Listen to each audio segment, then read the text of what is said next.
माझं नाव सूरज. मी पुण्यातल्या एका बंकेत कामाला होतो. घरातले सगळे उन्हाळ्याच्या सुट्टीत गावी गेले होते, पण ऑफिसमुळे मला शहरातच थांबावं लागलं. मी एकटा राहू नये म्हणून आईने माझ्या काकूंना 2 दिवस माझ्यासोबत राहायला बोलावलं होतं. काकू आल्या आणि घरातली पोकळी नाहीशी झाली.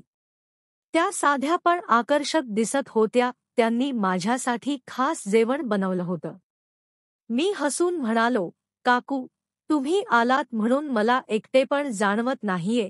काकूंनी हलकेसे हसून उत्तर दिलं, मला माहिती आहे, म्हणूनच आले. पण एवढा मोठा झालास तरी आईला तुझी काळजी जास्त वाटते. त्यांच्या आवाजातला मायेचा गोडवा मनाला भिडला. दुसऱ्या दिवशी अचानक जोराचा पाऊस सुरू झाला. विजांचा कडकडाट, वीज गेली आणि घरभर अंधार पसरला. काकूंनी जवळ येत माझा हात धरला आणि म्हणाल्या, चल, आपण बाल्कनीत बसूया. पावसाचा आनंद घ्यायला कधी घाबरायचं नसतं. बाल्कनीत मेणबत्तीच्या उजेडात आम्ही बसलो. मी नकळत काकूंकडे पाहिलं.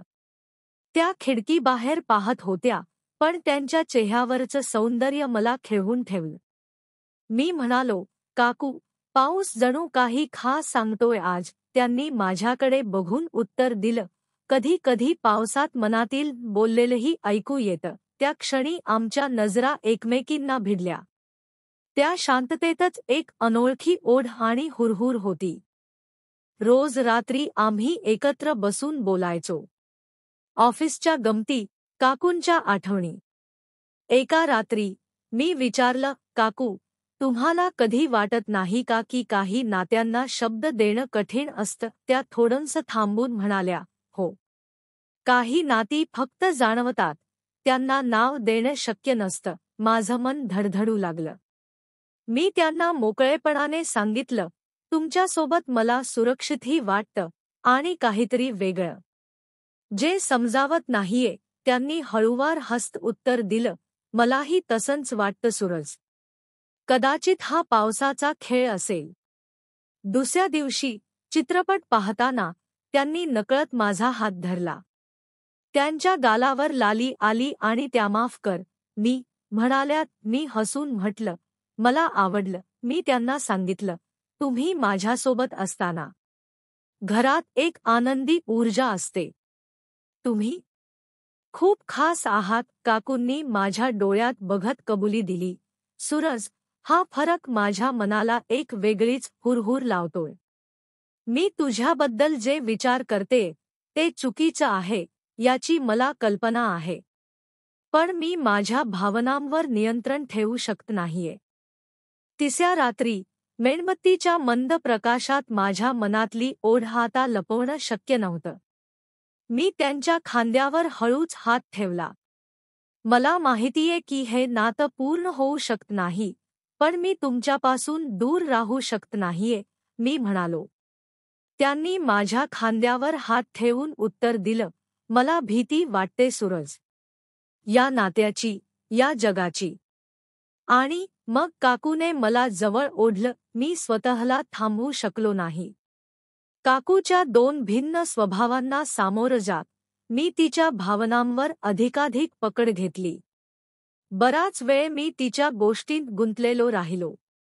त्यामुळे तीही खूप आनंदी झाली.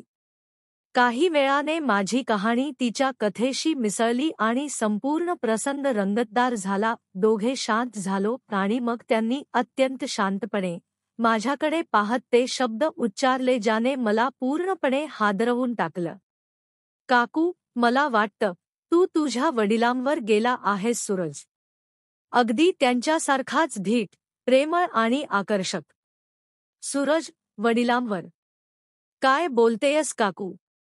काकू, शांतपणे, माझ्या डोळ्यात बघत, मी तुझ्या काकांची पत्नी नाहीये सूरज. ते माझ्या आयुष्यातले दुसरे होते. तुझे वडील, तेच माझे पहिले आणि शेवटचे प्रेम होते. माझं डोकं सुन्न झालं. माझ्या वडिलांचं अपूर्ण प्रेम आज माझ्या काकूच्या रूपात माझ्या जवळ होतं. काकू पुढे बोलू लागल्या, जेव्हा तुझं लग्न झालं तेव्हा माझे आणि तुझ्या वडिलांचे प्रेम तुटले. पण जेव्हा तुझ्या आईने मला तुझ्यासोबत राहायला बोलावलं, तेव्हा मला वाटलं की मला एक संधी मिळाली आहे. मी तुझ्या वडिलांचे प्रेम तुझ्यामध्ये बघत आहे. मी शांतपणे त्यांच्या डोळ्यात पाहिलं. त्या क्षणी त्यांच्या चेहऱ्यावर मायेसोबतच एक अपराधी प्रेम दिसत होतं. मी विचारलं, तुम्ही तुम्ही खरं सांगत आहात? काकूंनी एक विचित्र, थंड हसू त्यांच्या ओठांवर आणलं. तुझे काका?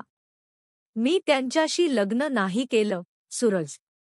मी त्यांना तुझ्या आयुष्यातून बाहेर काढलं.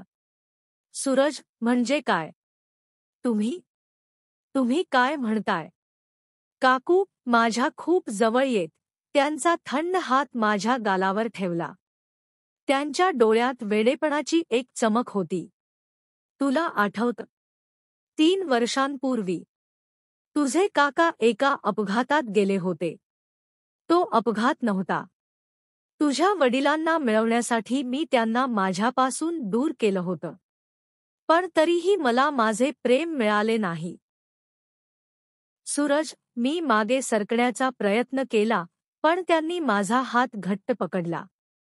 तुम्ही तुम्ही माझ्या वडिलांना मिळवण्यासाठी माझ्या काकांना काकू, आणि जेव्हा ते सुद्धा मिळाले नाहीत, तेव्हा मी ठरवलं, जे माझ्या आयुष्यातून निघून गेले त्यांच्या आठवणीला मी जगवेन. पण आता तू माझ्यासमोर आहेस. तू माझ्या प्रेमाचं प्रतीक आहेस, सूरज. मी त्यांच्या पकडीतून स्वतःला सोडवून बाल्कनीतून घरात पळालो. घरात अंधार होता आणि वीज गेलेलीच होती. मी घाबरून दरवाजाकडे धाव घेतली, पण त्याच क्षणी त्यांनी माझ्या पाठीमागून येऊन मला घट्ट पकडलं.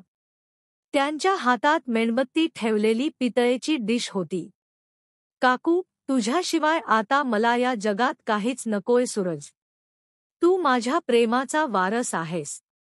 आणि वारस कधीच दूर जात नसतो. मेणबत्तीचा प्रकाश विझला. आणि त्या गडद अंधारात एक भयानक किंकाळी घुमली. पावसाच्या थेंबांसोबत त्या घरात आता एक भयानक गुपित आणि एक थंडगार सत्य कायमचं दफन झालं होतं. प्रेम ही एक सुंदर भावना आहे, पण जेव्हा ती अधिकार आणि असुरक्षिततेच्या वेड्या ओढीत बदलते, तेव्हा ती केवळ दुसऱ्याचा जीवच नव्हे, तर स्वतःचा विवेकही संपवते. एखाद्या व्यक्तीच्या डोळ्यात दिसणारी मायेची ओढ नेहमीच निरपेक्ष नसते. ती अनेकदा भूतकाळातील अपूर्ण आकांक्षांचा आणि वैयक्तिक वेडेपणाचा पडसाद असू शकते. माणसाच्या मनातील काळोख बाहेरच्या पावसापेक्षाही अधिक खोल आणि धोकादायक असतो.